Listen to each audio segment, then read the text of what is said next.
Hi, thank you. My name is David Nicholaeff. Since I don't have much of an online presence, I'm going to start off with one slide about who I am. I studied quantum foundations at the University of Oxford, and I've spent most of my career hovering around Los Alamos National Laboratory, exploring computational physics, the geometry, mathematics behind it. I went down a rabbit hole of DevOps, that's development operations, writing software at scale for a collection of startups, as well as the Department of Energy, NASA. And ultimately, I found my way back to working with startups interested in quantum computing. I spent some time running trying to emulate circuits on the D-Wave. Ultimately, as most in the field would know, that didn't pan out.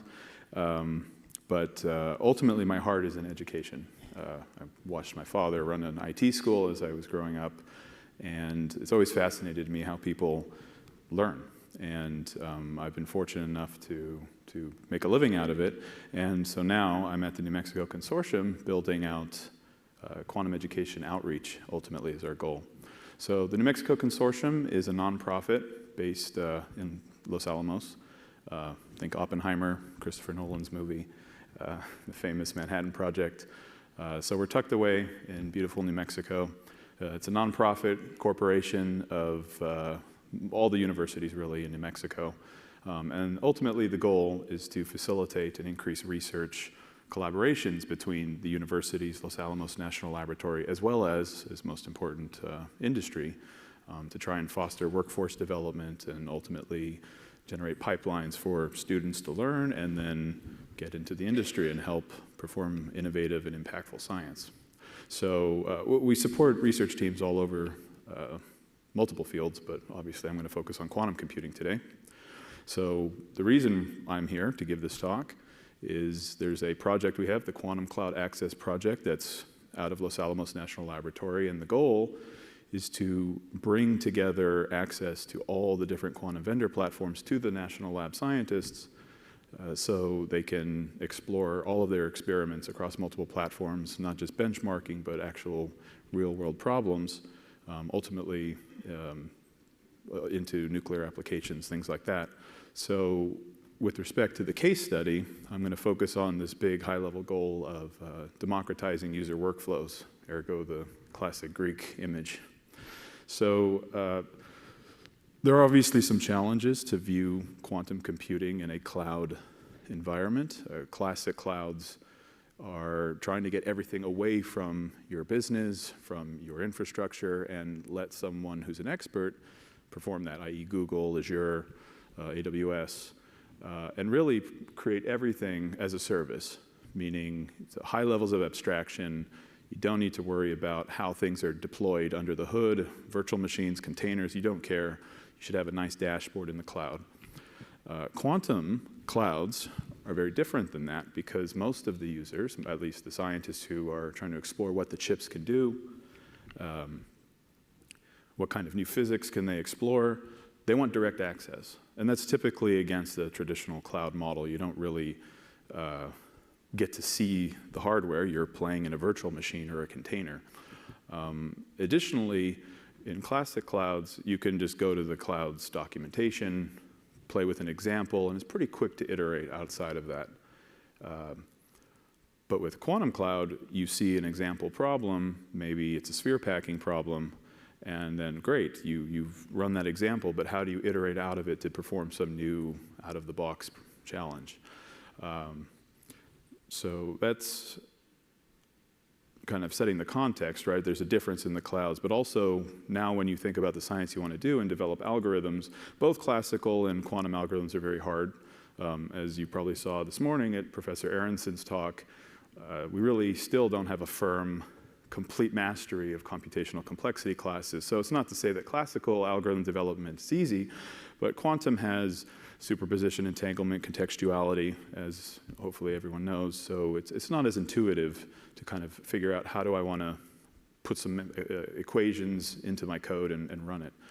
And what that translates into is these machines have a wide range of configurable parameters, and you have to master them to really reduce the signal to noise ratio. And so the scientists at Los Alamos National Lab have approach this from multiple avenues, and I'll briefly touch on all that.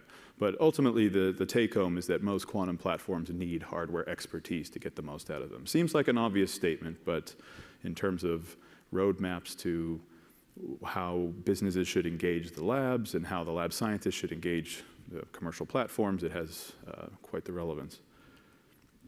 So QCAP is not really just a case study. It is, in fact, a full project that's multiple years ongoing, and we're trying to bring more and more of the quantum vendors under that umbrella. But for the purpose of the talk today, I'm going to focus on two of the platforms that our scientists have been running on, the D-Wave, which has a unique history at Los Alamos because they originally bought a machine and physically put it on site. But as that machine disappeared, we transitioned to a cloud access model.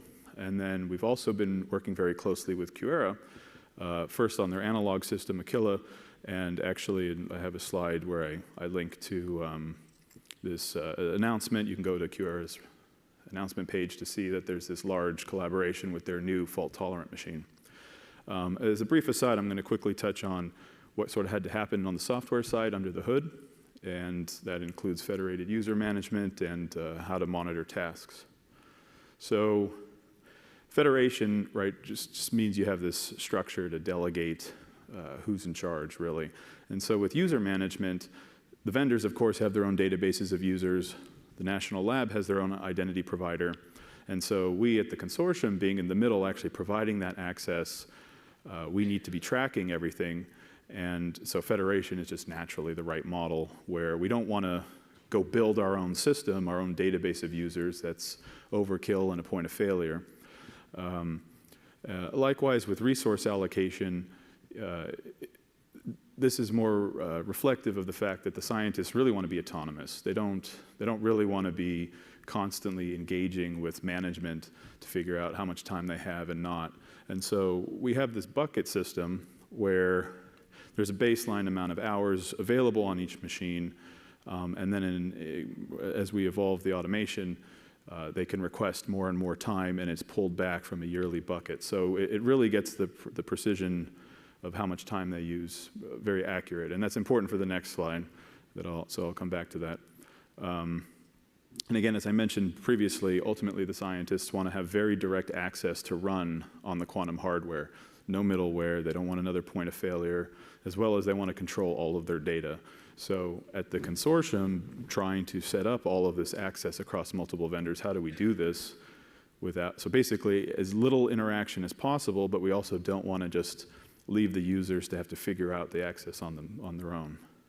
So perhaps the most important part of what we're doing is the task management, monitoring the tasks being run and reporting to management. And this will feed into the ultimate point, which is where the money comes from.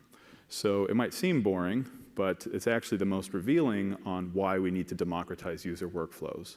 We have quite a few users on these systems, but only about 10% of them use 99.95% of the time.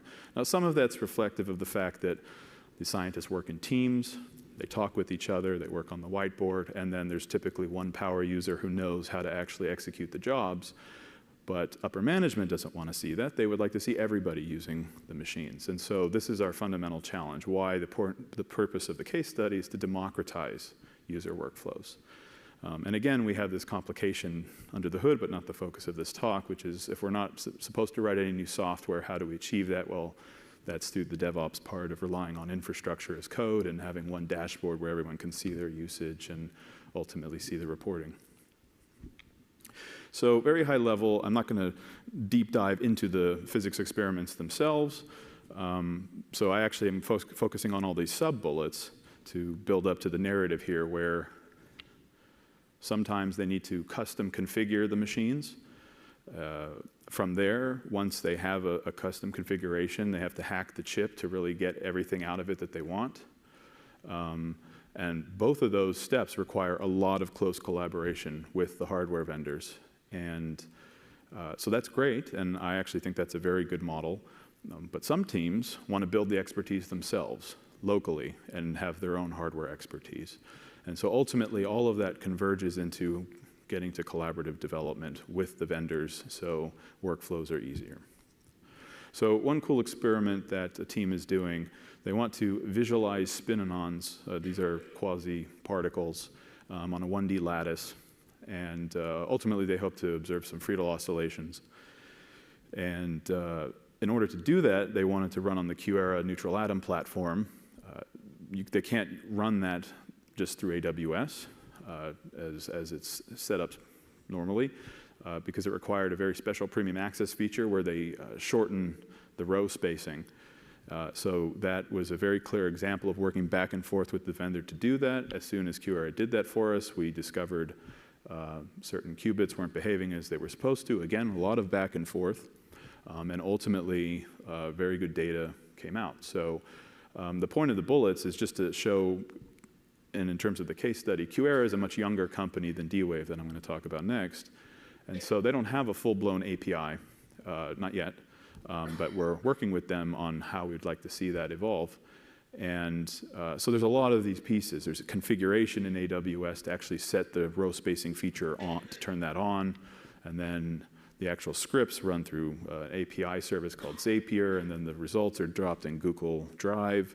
And all of this makes automation very, very challenging, as I was alluding to in previous slides. So another team to really emphasize the need to hack the chip, this is on the D-Wave, was looking at clustering of defects on the chip, ultimately to model frustrations in magnets. And he got out very good results, eventually published in Nature, and it required a lot of back and forth, again, with the engineers at D-Wave, because you have to very fine-tuned at each qubit, adjust offset errors, gain errors, but through this collaboration and gaining expertise from the vendor themselves, because they know their own chip, again, great data was produced. The signal-to-noise ratio was reduced. But really what I want to stress here is just simply that, again, that this back and forth is absolutely necessary to reduce signal-to-noise ratio. So another team, exact same process, ultimately leading to shimming. That's where you kind of go back and forth and you reduce those errors that I just said. But they wanted to do it themselves. They didn't want to engage with the hardware company themselves. And so they've raised money internally at the lab, and they have a very good team. And they're building that expertise, hiring postdocs and growing into, well, as the title suggests, building the expertise necessary. So ultimately, that begs the question, what is the right path forward?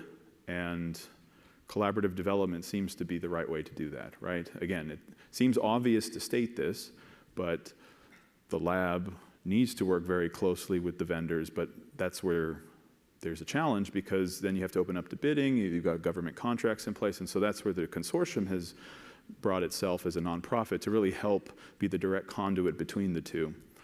So perhaps the most exciting coming project is this co-design project on the QEra machine, their new fault-tolerant machine, especially because it's going to be looking at a very serious real-world application, nuclear dynamics. Of course, that is the main mission of the lab, is stockpile stewardship for our nuclear arsenal. And so in order to, again, as I've been saying over and over, to maximize that engagement back and forth, we want to develop a robust API, have good relationships with the vendors so that we can iterate very quickly and innovate very quickly. That's actually a live link, but again, you can just search for that. It's on QEra's announcement page. So to conclude my talk, all of this has culminated in a hackathon series because, as I mentioned, perhaps the biggest obstacle is we need to democratize these user workflows. We have ceiling to grow to get access to more vendors, more time, and yet we can't lift that ceiling until more users are using the machine. So how do we achieve that? And the goal of the hackathon series is to accomplish that by putting education first and ultimately figuring out what problems are interesting to run. And it kind of, this couples to the talks this morning, right? Professor Aronson pointing out how we still need to find very cutting edge applications that can demonstrate the advantage of quantum. and perhaps beyond just the quantum Fourier transform. And then even Professor Benjamin at Oxford showing these centers and all this money being pumped in, but it misses that last step, which actually the third talk, the CEO of Acora pointed out, is by having these in-person hackathons where you can meet with experts, have challenging problems. That's how you can iterate outside of just very basic documentation that says, here's a trivial problem now, good luck. Instead, we need to whiteboard together, spend hours together really tackling problems, because then the usage will go up, and more importantly, it'll be democratized. More users will be using it, and that's how we get higher level government R&D to really raise the ceiling and push it forward. So thank you for your attention, and well, thank you. Thank you very much. We have one question that came in. Please use the QR code as a reminder. So can you explain the differences and similarities between the LENL QCAP program and the Oak Ridge QCUP program? I cannot speak at all to Oak Ridge. I mainly interact with Los Alamos National Laboratory. And they're very different. The Department of Energy is sort of split into, there's 11 or 12, or I might have the number wrong, quite a few national labs.